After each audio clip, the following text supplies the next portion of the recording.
जय हिंद प्यारे साथियों, कैसे हो आप सभी। उम्मीद करता हूँ बहुत ही बढ़िया होगे और दोस्तों आप अपनी तैयारी को भी अच्छे तरीके से कर रहे होगे। तो दोस्तों आज आपको मैं टॉप 30 प्रश्न कराने वाला हूँ। दोस्तों आपको इंडियन आर्मी की परीक्षा में काफ़ी मदद देने वाले हैं। यानी दोस्तों आप किसी भी एग्जाम की तैयारी कर रहे हो तो ये दोस्तों प्रश्न आपको हर एक परीक्षा में देखने को मिलेंगे, क्योंकि दोस्तों ये जितने भी प्रश्न है वो पिछली परीक्षा में आए हुए प्रश्न है। अगर दोस्तों आप किसी सरकारी एग्जाम की तैयारी कर रहे हो तो इन 30% में से किन्हीं 10% के सही जवाब देकर हमें कमेंट में ज़रूर बताएं। तो चलिए दोस्तों बिना किसी देरी के वीडियो को स्टार्ट करते हैं। आपका पहला प्रश्न है, नर्मदा नदी का उद्गम स्थान क्या है। यानी दोस्तों आपको बताना जो नर्मदा नदी है वो किस स्थान से निकलती है। तो दोस्तों आपका इसका राइट आंसर हो जाएगा ऑप्शन ए अमरकंटक। यानी दोस्तों जो आपका अमरकंटक स्थान है वो आपका दोस्तों एमपी यानी मध्य प्रदेश में पड़ता है। और दोस्तों यहाँ से एक और नदी का उद्गम होता है जो वो है दोस्तों आपकी सोन। कौन सी नदी है दोस्तों? सोन नदी है।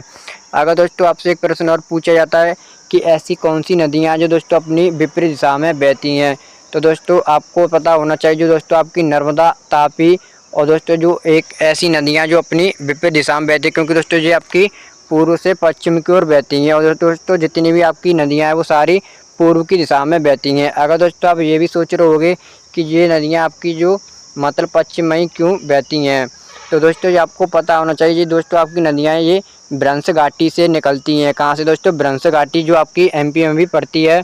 और दोस्तों जो आपकी पूर्व की नदियाँ हैं वो ज़्यादातर पूर्व में क्यों बहती हैं, क्योंकि दोस्तों जो आपको पता होगा जो अपना इंडिया है उसका ढलान दोस्तों पूर्व की ओर ज़्यादा है। क्योंकि दोस्तों पूर्व की ओर ज़्यादा आपको बोल सकते हैं अपनी भाषा में कि जो मतलब निचला भाग है वो पूर्व की ओर ज़्यादा है, इसीलिए दोस्तों वहाँ से नदियाँ ज़्यादातर हैं पूर्व की दिशा में ही अपना जल गिराती हैं या चली जाती हैं। अगर दोस्तों आपसे बात करूं गंगोत्री ग्लेशियर, तो आपको पता होगा जो गंगोत्री ग्लेशियर है यहाँ से आपकी गंगा नदी का उद्गम होता है और यमुनोत्री से आपका दोस्तों यमुना का। और गंगा दोस्तों आपको पता होगा जो भारत की सबसे बड़ी नदी है और दोस्तों इसकी आपकी लंबाई भी पूछी जाती है। तो आपकी इसकी लंबाई दोस्तों 2525 किलोमीटर है। कौन कितनी दोस्तों? 2525 किलोमीटर। और ये भारत की एक पवित्र नदी है। तो चलिए चलते हैं दोस्तों नेक्स्ट प्रश्न की ओर। आपका अगला प्रश्न है, पानीपत का द्वितीय युद्ध कब हुआ। यानी दोस्तों आपको बताना जो पानीपत का दूसरा युद्ध था वो कब लड़ा गया। तो दोस्तों आपका इसका राइट आंसर हो जाएगा ऑप्शन ए 1556 ईस्वी को। और ये दोस्तों आपको भारत के राजा यानी दोस्तों हेमू और अकबर की सेना के मध्य लड़ा गया था, जिसमें दोस्तों आपको पता होगा हेमू ने इस युद्ध के दौरान विक्रमादित्य की उपाधि धारण की थी। क्योंकि दोस्तों ये परीक्षा में पूछा जाता प्रश्न है जो हेमू है उसने दोस्तों विक्रमादित्य की जो उपाधि थी वो किस युद्ध के दौरान की थी। तो दोस्तों आप बोल सकते हो पानीपत का दूसरा युद्ध। और दोस्तों आपको कमेंट करके बताना कि पानीपत का दूसरा युद्ध था इसमें किसकी विजय हुई थी। अगर दोस्तों मैं आपसे बात करूं पानीपत का प्रथम युद्ध, तो आपको पता होगा 1526 ईस्वी में इब्राहिम लोदी और बाबर के मध्य हुआ था, जिसमें दोस्तों इब्राहिम लोदी की मृत्यु हो जाती है। और आपको पता होगा जो इब्राहिम लोदी था वो लोदी वंश का अंतिम शासक माना जाता है। और दोस्तों इस युद्ध में बाबर विजयी होता है। और दोस्तों बाबर इस युद्ध में विजय होने के कारण मुगल वंश की स्थापना या दोस्तों संस्थापक माना जाता है। आपको पता होगा जो बाबर है। और दोस्तों मैं आपसे बात करूं 1576 में, तो आपको पता होगा इसमें दोस्तों आपका हल्दी घाटी का युद्ध होता है किस किसके मध्य। ये दोस्तों आपको पता होगा महाराणा प्रताप और अकबर के मध्य होता है। तो चलिए चलते हैं दोस्तों नेक्स्ट प्रश्न की ओर। आपका अगला प्रश्न है, माउंट एवरेस्ट की ऊंचाई कितनी है। यानी दोस्तों आपको बताना है माउंट एवरेस्ट की कुल ऊंचाई। तो दोस्तों आपका इसका राइट आंसर हो जाएगा ऑप्शन बी, यानी दोस्तों 8848.86 मीटर जो दोस्तों आपकी माउंट एवरेस्ट की ऊंचाई है, जो दोस्तों आपकी नेपाल में स्थित है। कहाँ पर दोस्तों? नेपाल में। अगर दोस्तों मैं आपसे बात करूं कि भारत की सबसे ऊंची चोटी कौन सी है, तो दोस्तों आपको पता होगा भारत की अगर आपसे पूछी जाए तो दोस्तों आप K2 बता सकते हो कितनी दोस्तों इसकी हाइट है आपकी 8611। यानी दोस्तों इसे गॉडविन ऑस्टिन के नाम से भी जाना जाता है। अगर दोस्तों आपसे पूछा जाए जो भारत में स्थित पूर्ण रूप से सबसे ऊंची चोटी कौन सी है, तो वो दोस्तों आपकी कंचनजंगा, जिसकी आपकी हाइट अगर पूछी जाती है तो आपकी 8595 मीटर है। कितनी दोस्तों? 8595 मीटर जो दोस्तों आपकी सिक्किम में स्थित है। तो चलिए चलते हैं दोस्तों नेक्स्ट प्रश्न की ओर। आपका अगला प्रश्न है, भारत के साथ किस देश की सीमा ज़्यादा लगती है। यानी दोस्तों आपको बताना कि ऐसा कौन सा देश है जो भारत के साथ ज़्यादा सीमा साझा करता है।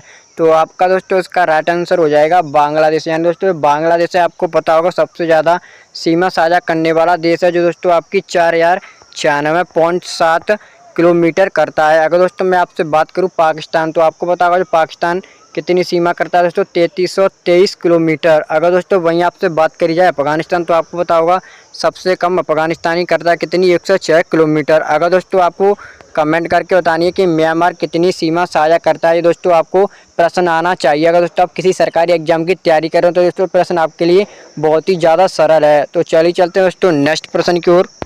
आपका अगला प्रश्न है भारतीय उपमहाद्वीप मूलतः एक अंग था। यानी दोस्तों आपको बताना जो भारतीय उपमहाद्वीप है वो किसका एक अंग था। तो आपका राइट आंसर हो जाएगा दोस्तों ऑप्शन बी गोंडवाना लैंड। तो चलिए चलते हैं दोस्तों नेक्स्ट प्रश्न की ओर।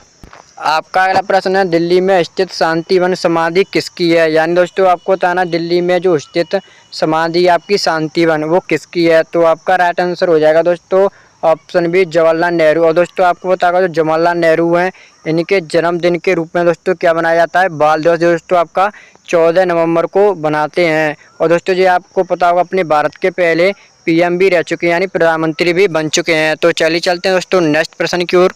आपका अगला प्रश्न है अजंता की गुफाएं कहाँ स्थित है। यानी दोस्तों आपको बताना है जो अजंता की गुफाएं वो आपकी कहाँ पर स्थित हैं। तो दोस्तों आपका इसका राइट आंसर होगा ऑप्शन सी महाराष्ट्र। यानी दोस्तों जो अजंता की गुफाएं वो आपकी महाराष्ट्र में स्थित हैं। तो चलिए चलते हैं दोस्तों नेक्स्ट प्रश्न की ओर। आपका अगला प्रश्न है सालार जंग संग्रहालय कहाँ स्थित है। यानी दोस्तों आपको बताना जो सालार जंग संग्रहालय वो कहाँ पर स्थित है। तो आपका राइट आंसर होगा दोस्तों ऑप्शन बी हैदराबाद। तो चलिए चलते हैं दोस्तों नेक्स्ट प्रश्न की ओर। आपका अगला प्रश्न है निम्नलिखित में से कौन सा नृत्य स्त्री और पुरुष दोनों के लिए है। तो दोस्तों आपका इसका राइट आंसर हो जाएगा ऑप्शन सी गैर नृत्य। यानी दोस्तों गैर नृत्य है वो स्त्री और पुरुष दोनों कर सकते हैं। तो चलिए चलते हैं दोस्तों नेक्स्ट प्रश्न की ओर।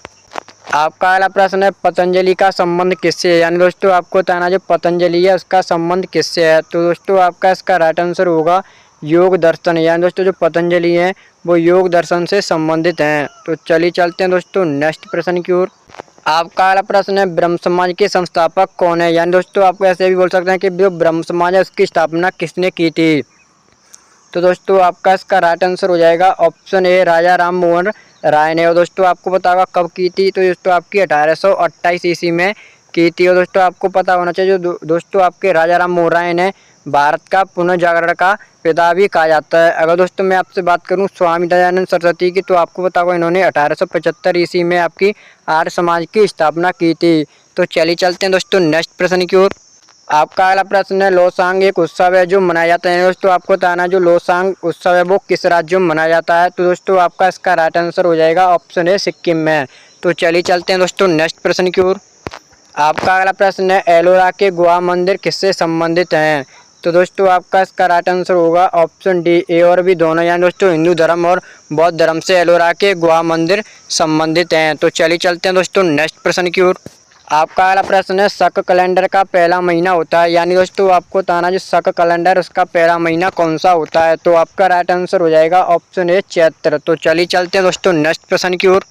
आपका अगला प्रश्न है चार मीनार कहाँ स्थित है। यानी दोस्तों आपको बताना जो चार मीनार हैं वो कहाँ पर स्थित हैं। तो आपका राइट आंसर हो जाएगा दोस्तों ऑप्शन बी हैदराबाद। यानी दोस्तों आपकी चार मीनार हैदराबाद में। और कुतुब मीनार की बात करें तो वो दोस्तों आपकी दिल्ली में स्थित है। ये दोस्तों आपसे प्रश्न पूछा जा सकता है परीक्षा में। तो चलिए चलते हैं दोस्तों नेक्स्ट प्रश्न की ओर।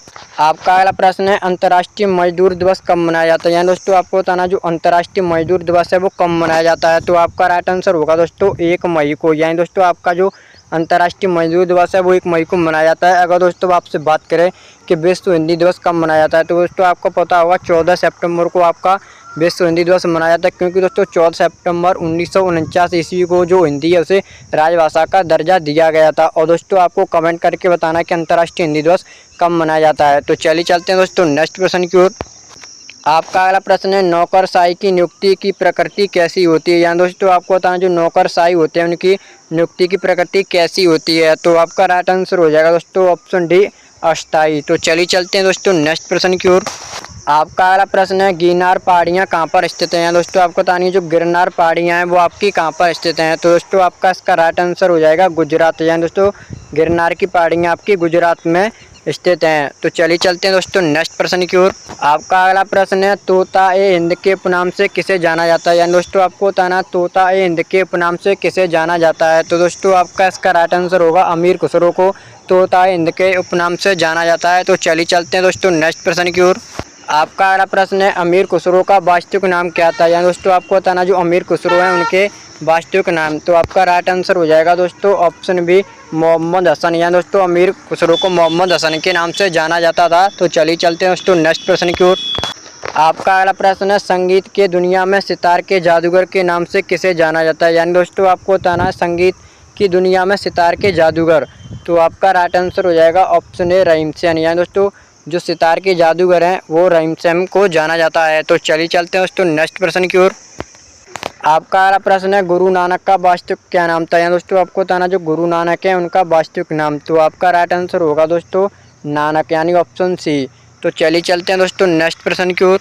आपका अगला प्रश्न है, गौतम बुद्ध का वास्तविक नाम क्या था। यानी दोस्तों आपको बताना जो गौतम बुद्ध थे उनका वास्तविक नाम। तो आपका राइट आंसर हो जाएगा दोस्तों ऑप्शन बी सिद्धार्थ। यानी गौतम बुद्ध का वास्तविक नाम दोस्तों सिद्धार्थ था। तो दोस्तों आज की वीडियो हमारी यहीं पर समाप्त होती है। अगर आपको वीडियो अच्छी लगी हो तो वीडियो को लाइक और चैनल को सब्सक्राइब जरूर कर लेना है। और दोस्तों मैंने आपसे बोला था शुरुआत में कि आपको कमेंट करके जरूर बताना है कि आपका स्कोर है वो कितना रहा है। तो चलिए दोस्तों मिलते हैं अगली वीडियो में। जय हिंद जय भारत।